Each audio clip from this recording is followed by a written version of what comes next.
Okay, hello everyone. Welcome to the Ignatius Press podcast. I am Charlie Goodwin, the Director of Development for Ignatius Press, and I'm filling in to lead this exciting interview that we have today.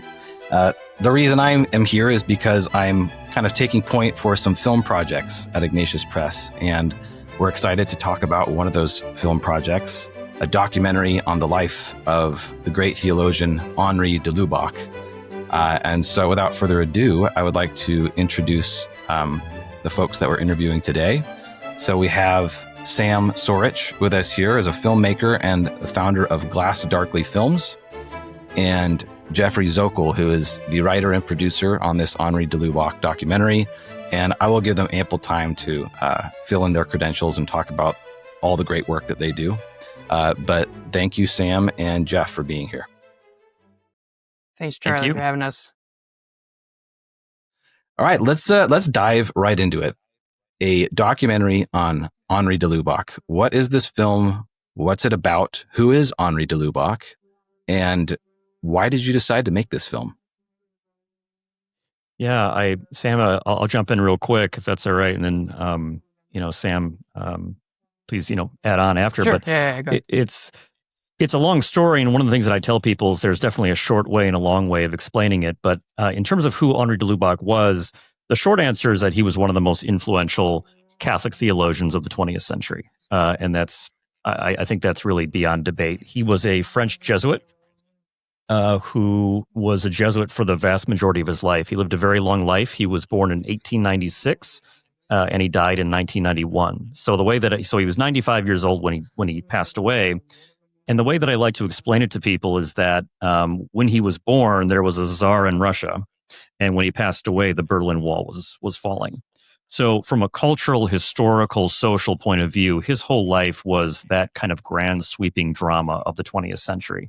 And he was in the Jesuits from around the age of 17 until he passed away. So very much a man of the Society of Jesus, very much a man of the church in that regard. And his theological work was hugely influential at the Second Vatican Council.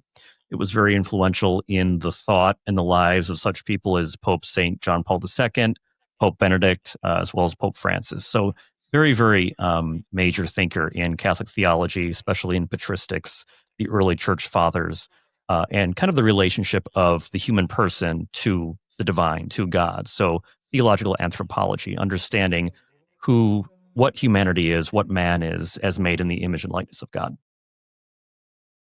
Geoffrey, that was excellent. Having studied a little bit of Henri de Lubac, I think you hit all the major points right there. So, Sam, anything to add to that?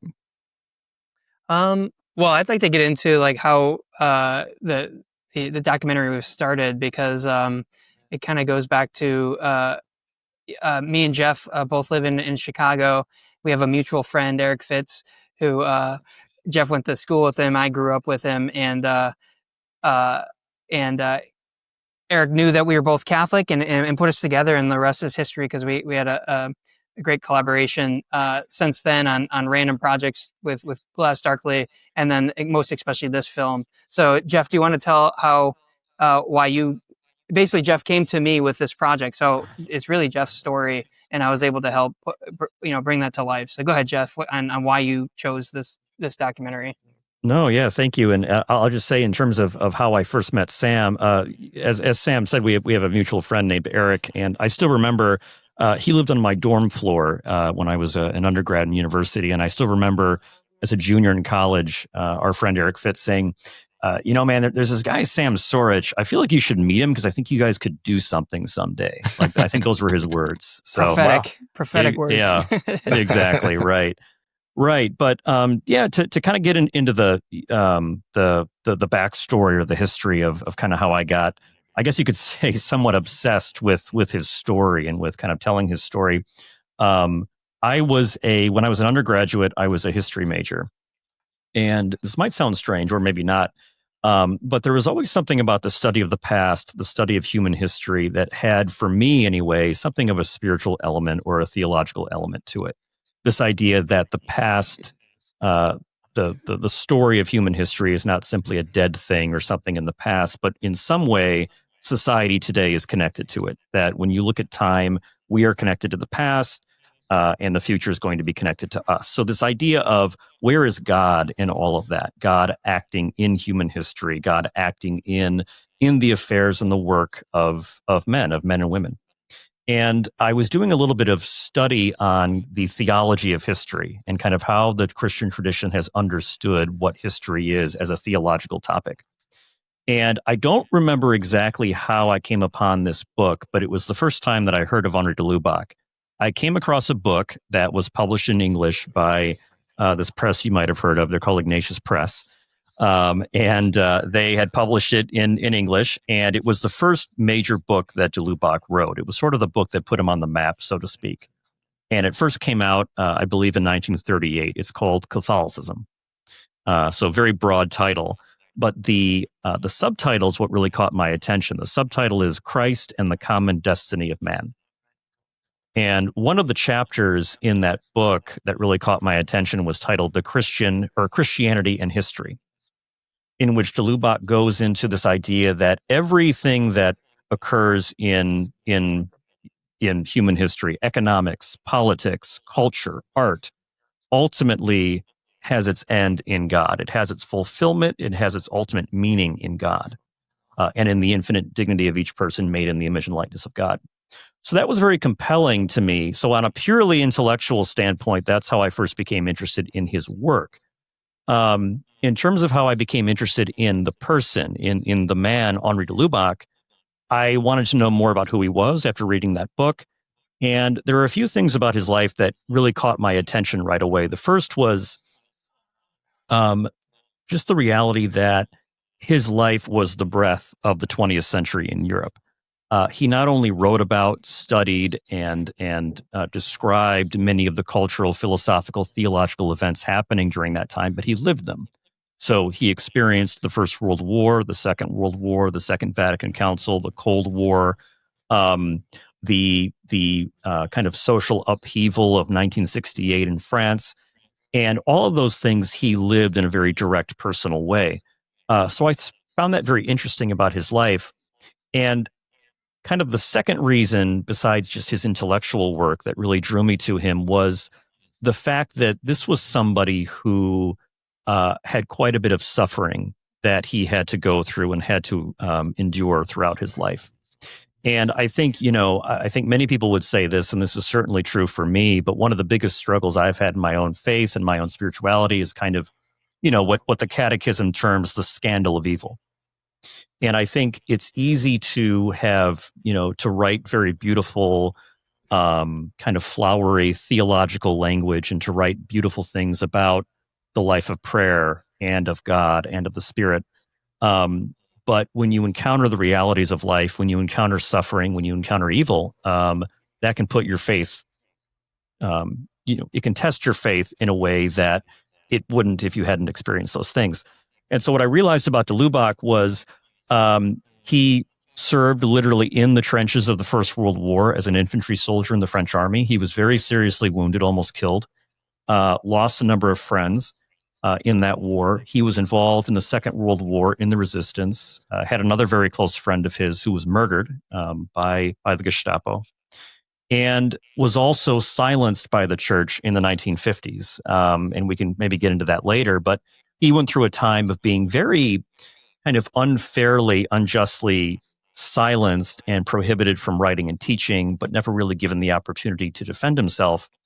And what I find compelling about that is, despite being, what I think you could say mistreated by people in the church, he was still able to recognize the importance of the church, the central nature of the church in the life of faith, and to have a love for the church. And I think many people, in the world who have been wounded in one way or another within the church by different members of the church can relate to that. They can find some inspiration in his ability to separate the fallen nature of everyone in the church from the beauty of the church as the bride of Christ. So those are, maybe that's too long of an answer, but those are just a couple summaries that come to mind. No, Geoffrey, you're the man to be talking about this. I mean, out of the fullness of the heart, the mouth speaks, and there's a lot there that we could talk about. I think I want to focus on what you said about the time that he lived in and how much changed in history at that time and how quickly things accelerated. And even after his death, they continued and continue to accelerate in rapid ways with especially communication technology and transportation technology. And these are things that the Second Vatican Council spoke about. What do you think, both of you, is significant about the fact that he lived in that time, and you kind of jumped ahead to something I was going to get to. He was not well received in his time, his work. In fact, it was kind of persecuted. I was going to make a joke about it, that everything he wrote sold like hotcakes and everyone loved it, and he was a big star while he was alive. But that was not the case. Do you want to speak into that a little bit more, either of you? Can I piggyback on that? I think it's a good question, but I think for this forum, like of the podcast and people listening today, it's like, why, given that history, given the tumults of the 20th century, why is that relevant today? And how does his model of his life and faith resonate for us, millennials, who turn on our news feeds every day and see a lot of violence and see things that he would have seen in his own lifetime, just kind of amplified and more in our face. Why is he a model for us today? Well, I think that's to Jeff. Oh, yeah. I was like, great question, Sam. Yeah. It's a big question, and there's many ways that I think it could be answered. I'll try to maybe answer both of your questions at once, because I think they're interconnected. There were different ways. I'll say this about the film specifically. There were different ways that we could approach his story. And the way that I wrote it and the way that I wanted to focus on it is I really see him as somebody who in all of his work was trying to recover the essential understanding of the church of what it really means to fully be a human being. And I think that's what he discovered in the church fathers, people like St. Gregory of Nyssa, and others. He found this anthropology that says that if you want to fully understand yourself and the meaning of your life, any life, if you're a human being and you're born in this world, if you want to understand your life, you go to, for example, St. Augustine saying, our hearts are restless until they rest in God. And I think what de Lubac experienced throughout his life with the two world wars, with the Cold War, communism, different forms of modern atheism, nihilism, what he encountered was all these different ways that disfigured and blocked people from fully realizing who they are, fully realizing their infinite dignity, their infinite worth. And it also causes all these ideologies to come up. You have Marxism, you have, Nietzsche, he gets into quite a bit, not to mention Nazism and all these other very destructive, terrible ideologies that came around. And I think de Lubac, one of his areas of thought or focus was all of these ideologies and all of these movements in society and in politics are occurring because deep down we've forgotten who we are. We've forgotten that we are made for communion with each other and we're made for communion with God.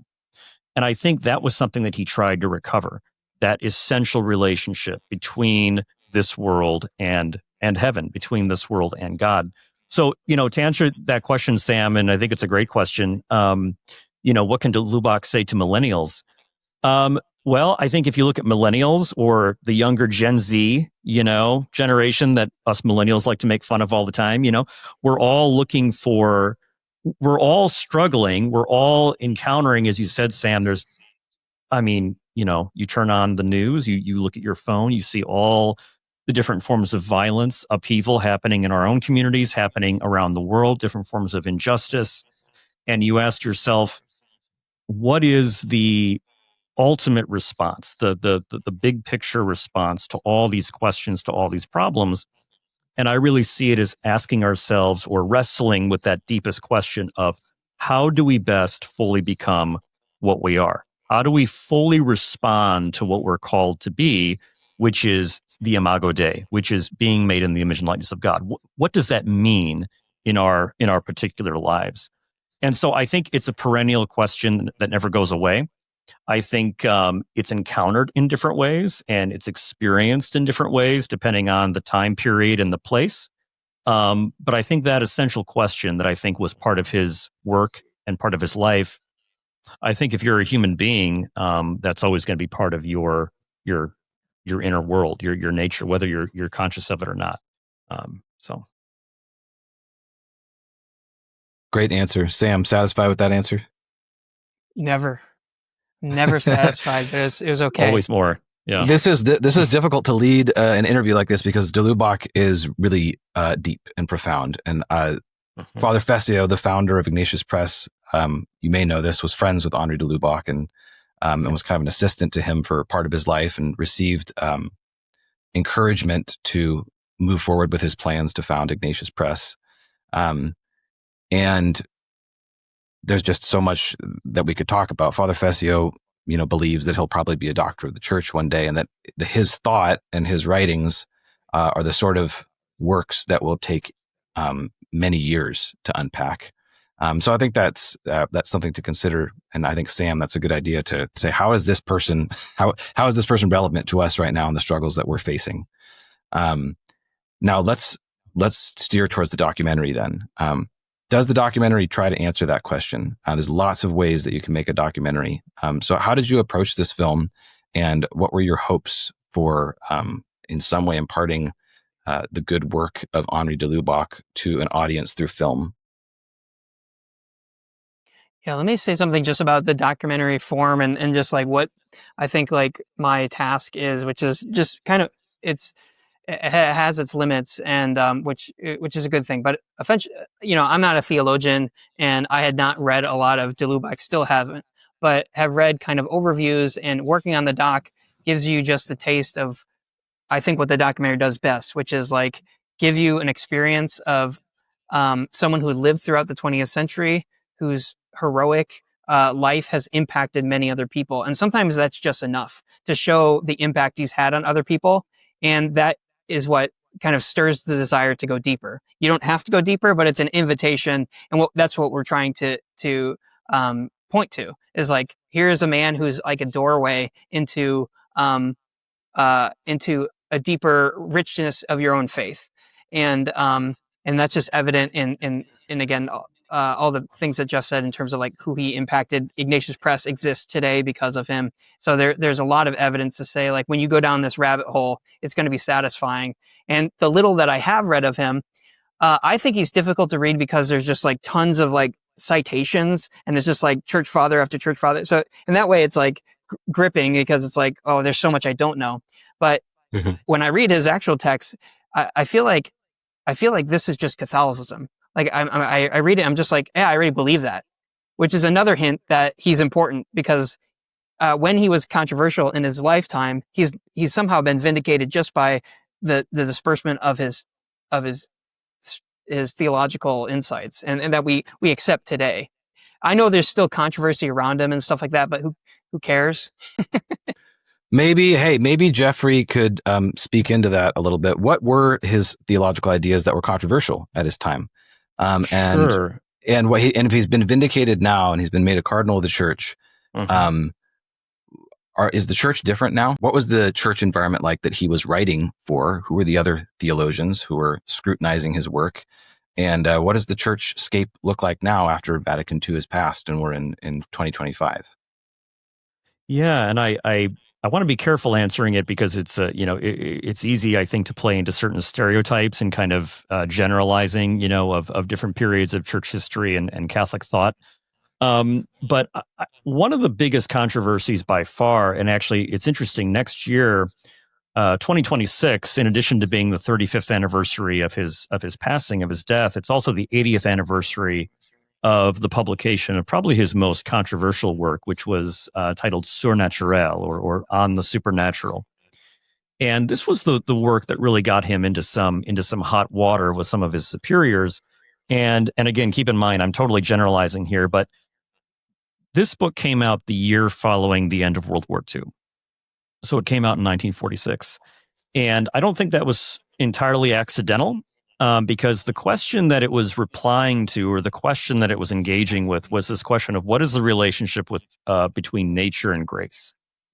And I think a lot of people, Catholic or not, Christian or not, you hear that and it sounds like the most kind of, abstract, kind of hyper philosophical question.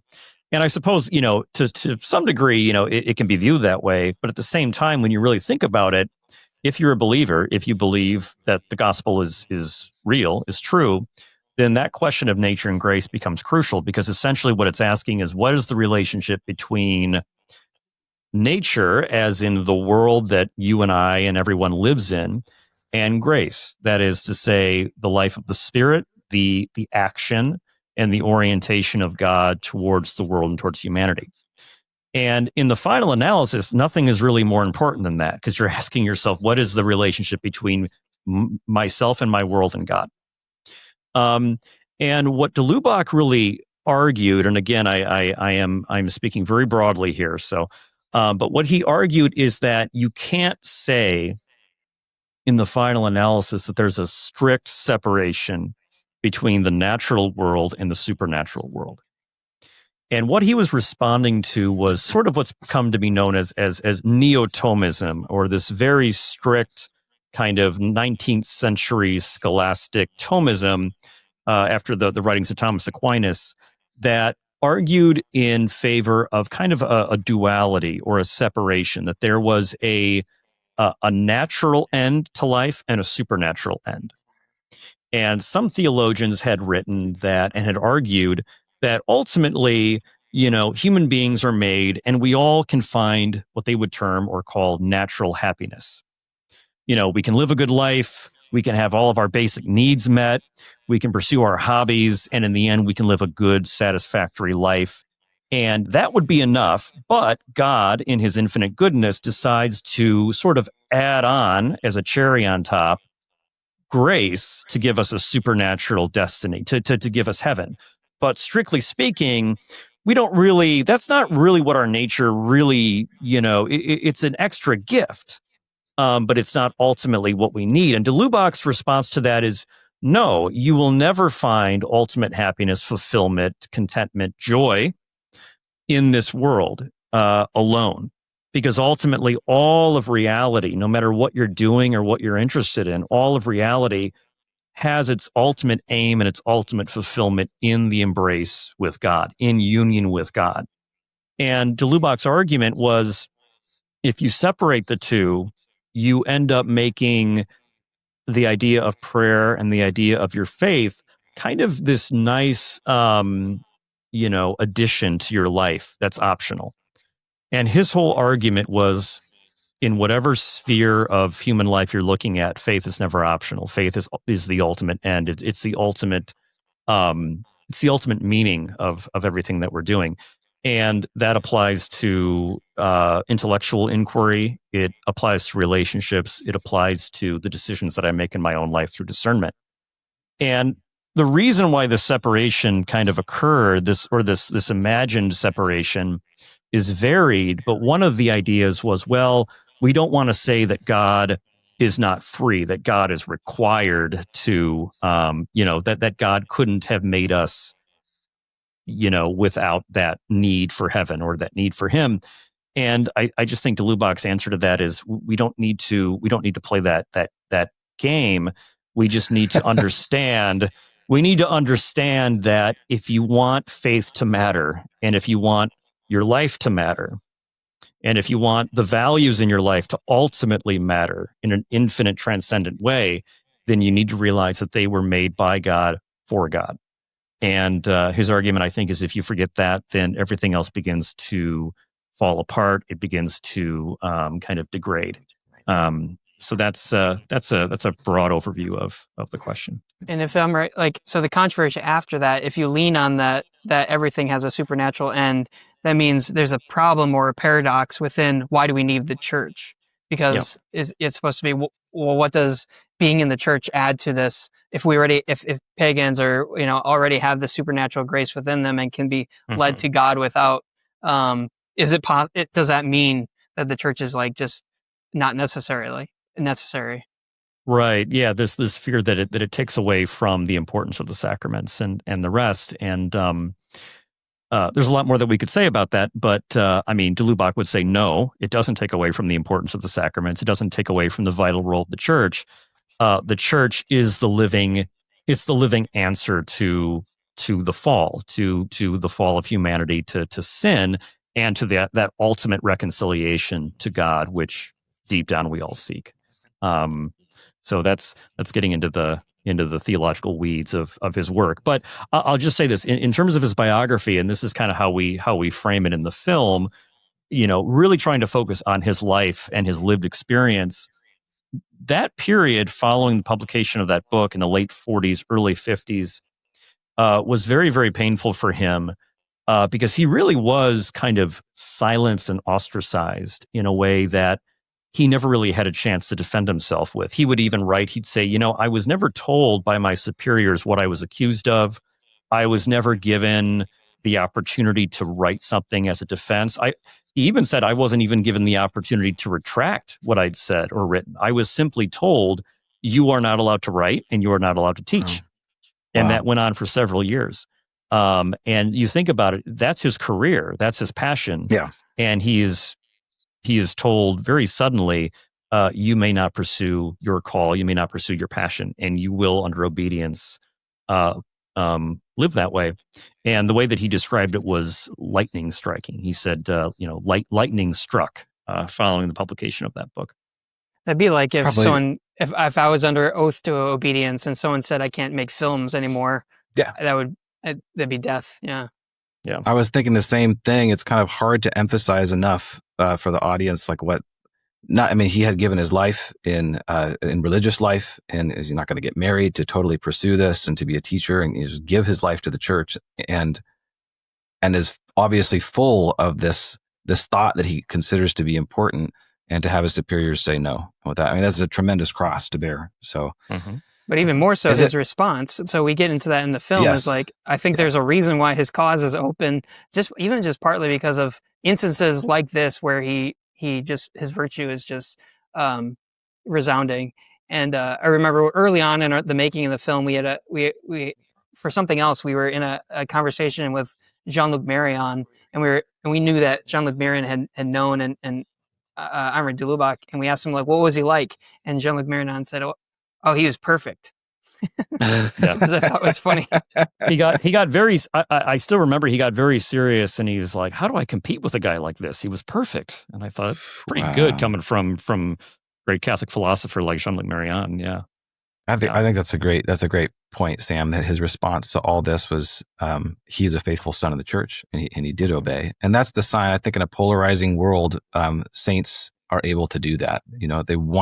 They love the church and they want it to grow, and they see this kind of universal vision for reality, that they can get persecuted for. But then in their actions, he was obedient. He didn't jump to the conclusion that I don't need the church anymore. See, I figured out that, God's grace is with us everywhere. Something deeper than that. Fascinating. We could talk about this stuff for a long time, I think. And I know, Jeff, you were about to say something, so feel free to jump in on that. But I want to get on to a few things about the film itself and the process as well. No, I'll just to kind of bring that part to a close. There was a great phrase that he would say during his time of being silenced too. People would kind of question, his loyalty and his obedience, and he would always say, and I believe I'm paraphrasing, but this is pretty close to what it was. He would say, "How would I know him," meaning Christ, "without her," meaning the church? And that was a theme that I think followed him throughout his whole life. Beautiful. So to pivot, and it doesn't have to be a strong pivot. We can come back to talking about some more of the beautiful things about Henri de Lubac's thought and his life. But what was this process of making this film like? And I said this before we were on the air. I've heard filmmakers say that every film that gets made is kind of like a miracle. Was that your experience with this film? And what was the process like of getting it across the finish line? Or maybe not quite across the finish line, which we'll tell our audience about a little bit more later in this interview. Close. Yeah. I mean, certainly a lot of grace. Certainly a lot of grace. My background, I mentioned I studied history, and my background was in history, but also theater. So kind of my two great passions is studying the past, but also performance and drama. And I think that's one of the reasons why I love this medium of documentary film, is you're combining the two, of education, of research, with kind of the performative, the dramatic elements of media and all that. I'll just say, for several years, I had never made a film before. I didn't really know how to make a film. And that's where Sam really comes in, of just encouraging me. I remember I think I said to you, Sam, I was like, I've never made a film before. And you're like, yeah, I didn't really know what I was doing either. Just sort of figure it out. I was like, copy that. Okay. Let me Google it, Google how to make a film. So I did a lot of kind of self-study in that regard. But it was a gradual process of just going down the rabbit hole of research. I'll tell you one story of probably the craziest thing I had to do in my research. It was actually just completed, but it's not published in English thus far. It's all in French, but there is a 4-volume kind of definitive biography of Henri de Lubac that was published in French. It was begun by a priest who was a former student of his, and that priest passed away. But this wonderful woman, she's a theologian, and she's actually in our film. Her name is Marie-Gabrielle Lemaire. She finished this 4-volume biography of de Lubac, and I got a copy of volume 1. So this is volume 1 of his first 23 years. So from birth until the end of the First World War. Volume 1 is 700 pages. So it's a pretty in-depth, And here's the problem, though. Right. And the problem is, I don't speak French. So that was a bit of an issue, because there's no English translation, and I didn't have the funds to hire someone. So the only thing I could think of, and it actually worked, is by hand, I scanned all 700 pages of this thing on a scanner. And then using AI translation services, I was able to translate the entire book. And that's how I read it actually worked. And that's how I read the book. And that's crazy. Yeah, and to my total AI, surprise, AI for the win. Yeah, there's a lot you could say about AI, but that's one moment when it definitely came through. So wow. But the one crazy thing was, at the back of this book, of volume 1. I mean, I've never seen a biography that does this, but at the back of volume 1, the author, how he even acquired this information, I don't know, but he put the entire family tree, the genealogy of the de Lubac family, going back to the 18th century, when they were first ennobled, because the de Lubacs are from an old noble, aristocratic family, all the way until 2007, when the book was published. So I had a list of all his living family members, who I eventually found through literally going online and looking up Google, LinkedIn, and Facebook. And that's how I was able to find them. And some of them are in the film, which was really, really great to have.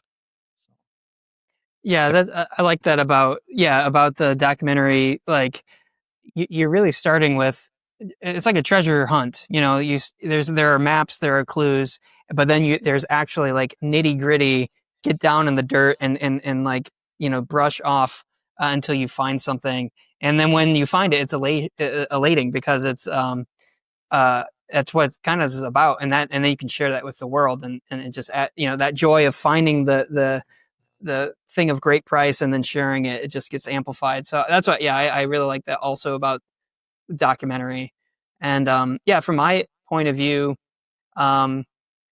it's I wouldn't say anything was too miraculous or anything, but I did find it very prayerful. I remember we went to the Ardèche, which is like an old country home that de Lubac grew up in.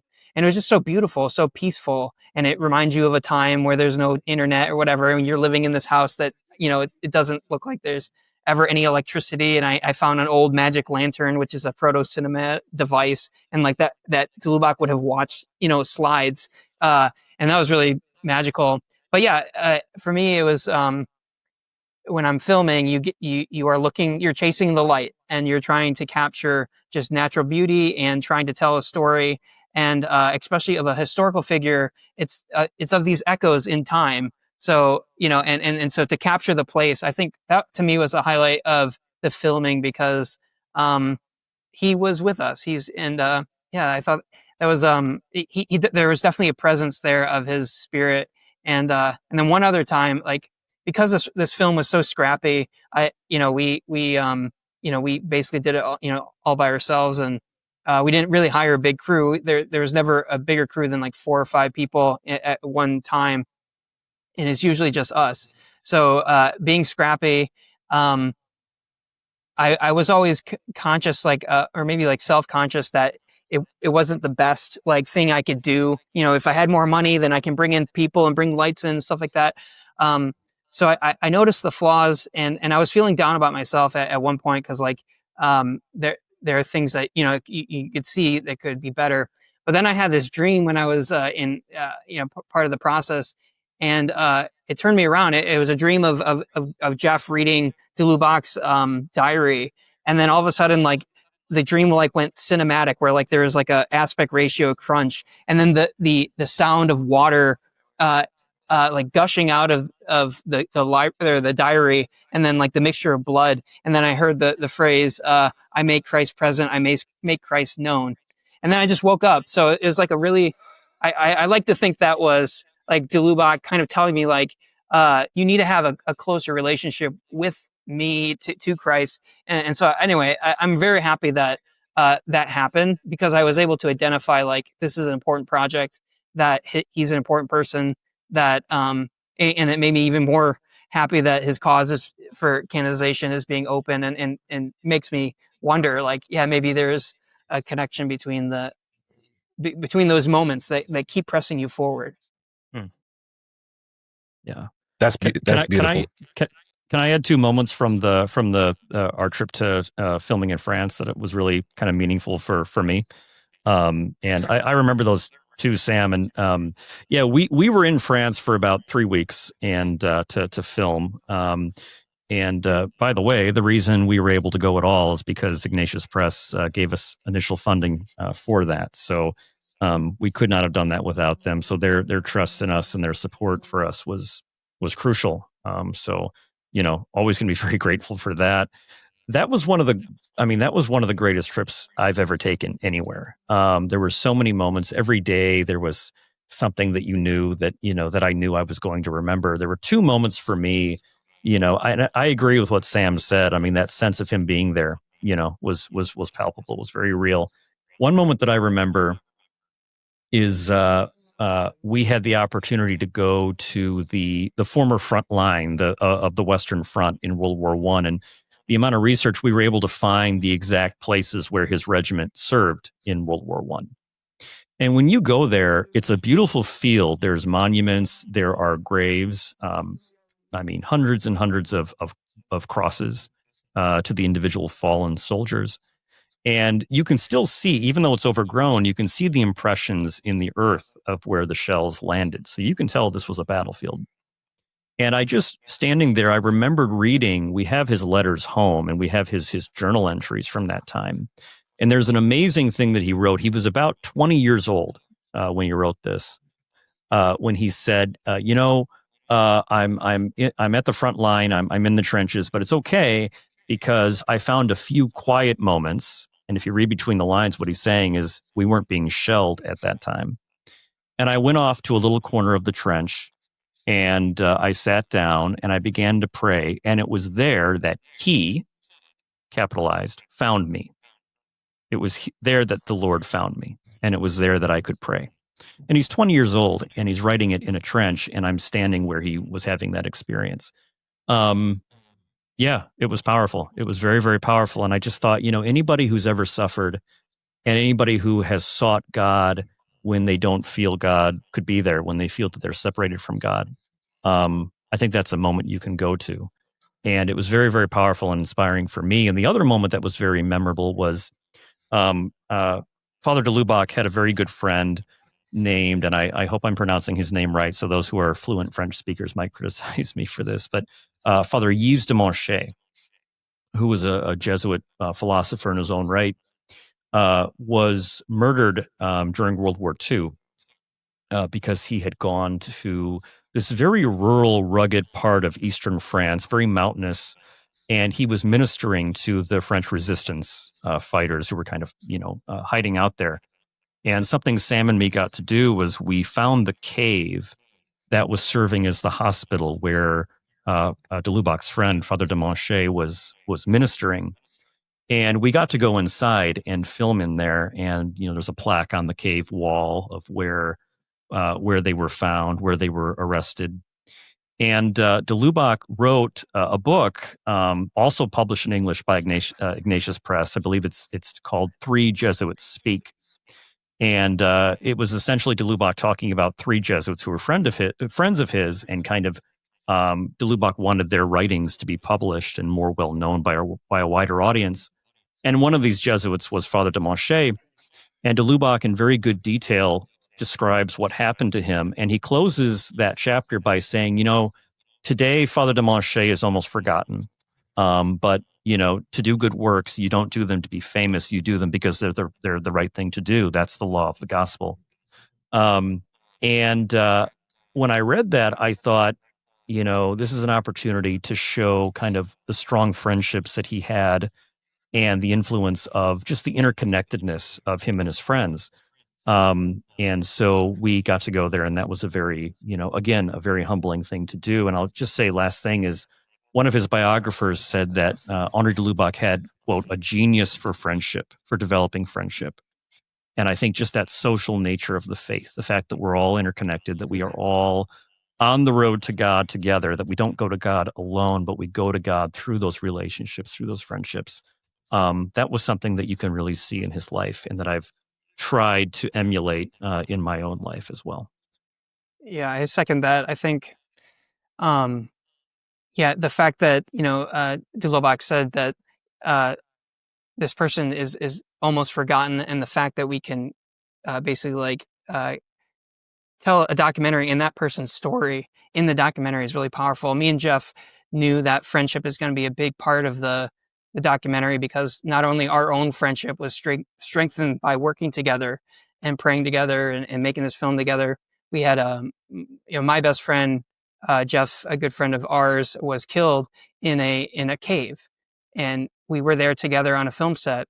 And that moment of loss, where me and Jeff saw his life, leave his body, that's not unlike de Lubac seeing his friends dying in the trenches. It's very much the same, actually.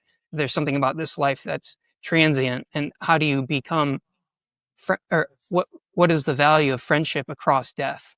And so it's every project you can work on always take something from your own biography, where you could, because you could tell the truth about it in a way that other people can't.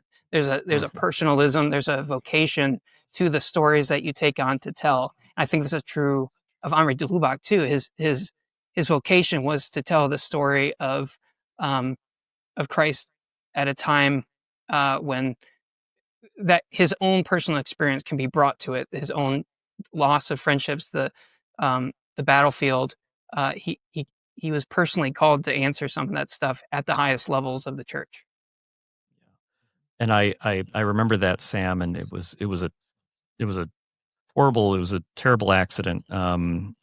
He fell, and we were there. But you're right. It just those basic elements of the faith, of the resurrection, of we say the Nicene Creed, we say the Apostles' Creed all the time at Mass. But when you encounter those visceral moments, that's when just that profound nature of the faith of, do I believe this? Do I really believe in this? And I would always kind of marvel that de Lubac, especially at such a young age, could witness things like that repeatedly. Very, terrible losses, terrible grief. And he could come out of it, not just with his faith intact, not just, I'm still holding on to my faith, but could grow in his faith, mature in his faith through those moments. That's a powerful witness, I think, to anyone who's looking for faith, especially who's struggling with faith. Yeah. Jeff and Sam, you are beautiful souls, and thank you for making this documentary. It's clear that it's a witness to the communion of the saints. And Sam, as you were saying, that this idea of friendship that goes beyond the grave. And it's clear to me that Henri de Lubac was with you, and that the Holy Spirit was working in your own lives. And for our listeners, if you're not chomping at the bit to see this film now, then I don't understand, because this obviously was a lot of hard work and theological study and craft of filmmaking, and just soul and heart and body poured into this project. And I'm very excited to see it. And we're excited for many people to see it, and for the spotlight to be drawn onto Henri de Lubac so that he can become friends with other souls as well. So it's my job to land the plane, which is sad because this is a beautiful conversation. But where's the project at today, and what do you guys need? Whatever. Yeah, go ahead, Jeff. Yeah. We're in post-production. So all the filming is done. We've done all the interviews. We've had some excellent interviews with scholars, with family members who knew him. There's some really, really strong, powerful interviews that are in there. We've done reenactments that we finished filming as well. So we had two actors, one to play the elder Father de Lubac and one to play the younger Henri de Lubac. So we had some great recreations that we filmed, great B-roll of France, of his of the places where he lived. So the film is there. The majority of the editing is done as well. What we need now is to finish the post-production. So we have we have need of hiring our film narrator, of getting our colorist, sound mixer. We want to do an original music score, which I think would really add quite a bit to the film. And also, probably the biggest thing is we have so much archival footage, really excellent archival footage of different events throughout his life that you have to pay for, and that can be quite pricey to use in a film. So that's where we're at now. We have it all in place, and we're just trying to get to that point where we can pull the trigger to complete it. Well, anyone who's made films or big artistic projects like this knows that they cannot be made without money. So how much money do you need? I think we estimate around 90,000. So, which sounds right in terms of all the archival footage is a big ticket item, and it just needs to get done, and we're excited that it will get done. I have no doubt that will raise the funds, because it's going to have a great impact in perpetuity. So yeah. Well, I know that everything happens in God's timing, and that the money will come to film this project. But one of the reasons we wanted to have this podcast was to share with our audience, and with those who are enthusiastic about Henri de Lubac, and with those who may have the gifts from God, the financial capacity to help with something like this. There's an opportunity for you to help bring a really important project across the finish line. And you can go to delubacfilm.com. We'll put that on the bottom of the screen. To learn more about this project, to see a trailer. There's a portal there to give. If you're inspired by this podcast, share it with somebody. And if the Holy Spirit is putting someone on your mind or your heart who has the capacity to give a larger gift or make an investment in this film, then feel free to get in touch with me, Charles Goodwin, at cgoodwin@ignatius.com. The heart is there, the art is there, the work is there, and we just want to lift it up and put it in front of people's eyes. So that's my last little call to action. Geoffrey and Sam's been really a delight. And I'll say it again, you're beautiful souls. Keep up the good work. Maybe in parting, is there anything else you want to say about your work right now, or what projects you have in the works right now? I'll be headed back to Europe in 2 months to make a doc on UFOs. I love it. So if you want to learn more about that, message me or email me at samuelsoruch@gmail.com. It's about UFOs and the Catholic theology. So, And I'll just say I've been doing some work, as I mentioned, I think earlier, with the Lumen Christi Institute, affiliated with the University of Chicago. It's all about promoting the Catholic intellectual tradition at the secular university. And quite a bit of really great activity going on here. If you're interested in our events, we have a lot of them on YouTube and SoundCloud. You can see a lot of the lectures, really high quality intellectual discussion on the Catholic faith and on the Catholic tradition. So lumenchristi.org, if you'd like to know more about that organization. My final plug should also, thanks, Jeff, but yeah, I second that about Lumen Christi. But my final plug would also be to send people to the Rene Girard film, which is free on YouTube. So if you can link that too, trying to get more eyes on that project, because that's a important project as well. And I think that's your premiere feature documentary, isn't it, Sam? Yeah, that came out. Yeah, we were hoping to have them like a twin birth, but the Henri de Lubac one is still incubating. So right. God has his reasons, but if you want to get a taste of the artistic mastery of Sam Soruch, then go watch Things Hidden, I believe it's called, on YouTube. It's been published for free, and then your appetite will be whetted for the forthcoming Henri de Lubac documentary, written by Geoffrey Zokal, produced by Geoffrey Zokal, and all the magical artwork done by Sam Soruch. So we're looking forward to that. Thanks again, guys, and keep up the good work. Godspeed. Godspeed. Thank you. Thank you.